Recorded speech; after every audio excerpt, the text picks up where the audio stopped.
C'est finalement officiel, Joe Biden ne participera pas à la prochaine course à la Maison-Blanche qui se passera le mois de novembre. Les amis, depuis hier, l'annonce est finalement tombée, comme je vous le disais, qu'il passait par des moments difficiles, qu'il avait la pression de partout. Et lui-même, il a aussi réalisé que dans toutes ces critiques, il y avait beaucoup de vérité. Et il a trouvé judicieux d'abandonner et de jeter l'éponge, de dire que je préfère, au nom du Parti démocrate, au nom de l'amour que j'ai pour ma patrie et que j'ai pour mon parti, je préfère me mettre à côté pour qu'il y ait un autre étalon encore plus vigoureux, capable de supporter la foudre de Donald Trump, capable de supporter la pression de Donald Trump, capable de déjouer les pièges de Donald Trump. Et depuis hier également, il a fait circuler une rumeur qui disait qu'il voulait que ce soit Kamala Harris qui soit la nominée, c'est-à-dire qui soit la représentante du Parti démocrate.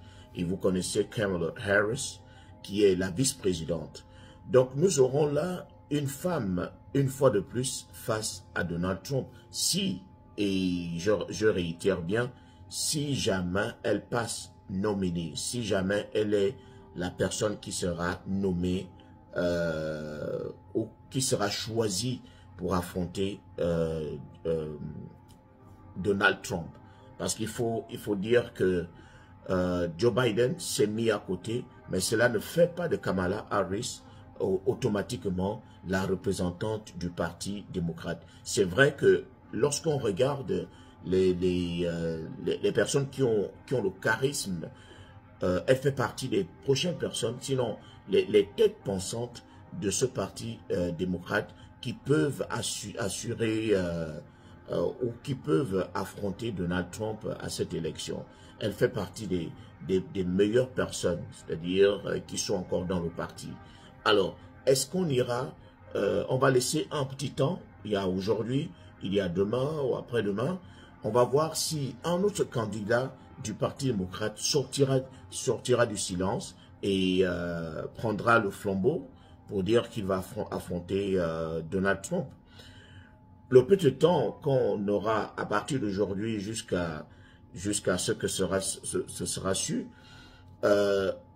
tous les yeux sont maintenant rivés sur Kamala Harris.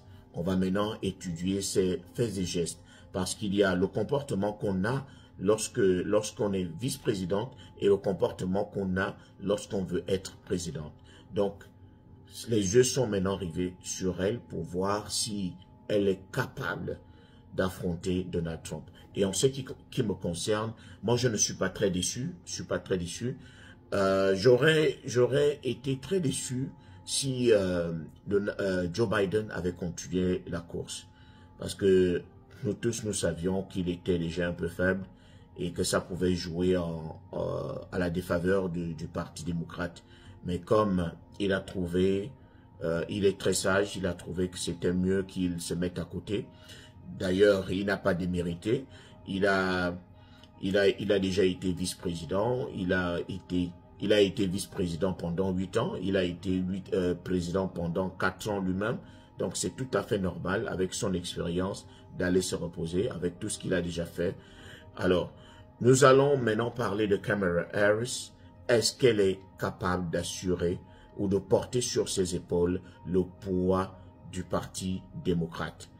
Je dis que oui, elle est capable, elle en est bien capable, mais face à Trump, est-ce qu'elle est capable de l'affronter ou de l'évincer, de l'empêcher de remporter? Parce que là, il ne s'agit plus d'un combat entre deux personnes, il s'agit maintenant d'un combat entre deux visions, deux grandes visions, entre deux partis.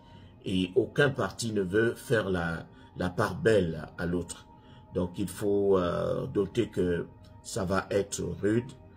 On va voir, je ne peux pas déjà discréditer Kamala Harris, parce que jusque-là, elle a fait son coming out la dernière fois, disons hier, où elle disait qu'elle n'est pas, ça ne la dérangerait pas de porter sur ses épaules le poids du Parti démocrate et d'aller affronter Trump. C'est quelqu'un que je connais bien, qui a la tête sur les épaules, qui est encore bien jeune pour affronter les colosses et qui a la tête bien remplie. Je me dis que c'est un très bon étalon qu'on a là, qui peut bien affronter. Mais le souci, je vais déjà vous le dire, mon souci c'est au niveau du fait que c'est une femme. C'est une femme, on ne va pas se voiler la face. Une femme n'a jamais été jusque-là présidente des États-Unis. Vous savez à quel point c'est difficile. La dernière en course était Hillary Clinton, qui finalement avait échoué face à Donald Trump. Et aujourd'hui, nous avons encore Donald Trump en face. Et si nous choisissons une femme, est-ce que les choses vont passer cette fois-ci? Et en ce qui concerne mon point de vue, je pense que Kamala Harris peut le faire, mais je sais qu'elle n'avait pas vu ça venir. Vous savez, lorsque vous êtes au courant que vous allez affronter un colosse, vous commencez à vous entraîner bien avant. Mais là, c'est tombé comme toute une surprise. Est-ce qu'elle aura le temps d'affûter toutes ses armes, de s'apprêter pour affronter psychologiquement, spirituellement et physiquement Donald Trump? Est-ce qu'elle sera prête? Est-ce qu'elle aura assez de temps pour être prête? Bon, je vais lui accorder le bénéfice du doute pour l'instant. Je ne vais pas aller avec mon analyse en profondeur parce que jusque-là, nous gardons encore le fait qu'il peut y avoir un autre candidat qui va sortir du lot pour représenter le Parti démocrate. Parce que les cartes ne sont pas encore jouées. C'est vrai que sur la liste, Kamala Harris vient en tête, mais on verra s'il y aura quelqu'un d'autre encore plus charismatique pour affronter Donald Trump. Nous restons connectés et nous allons également vous tenir informés au fur et à mesure que les choses vont évoluer.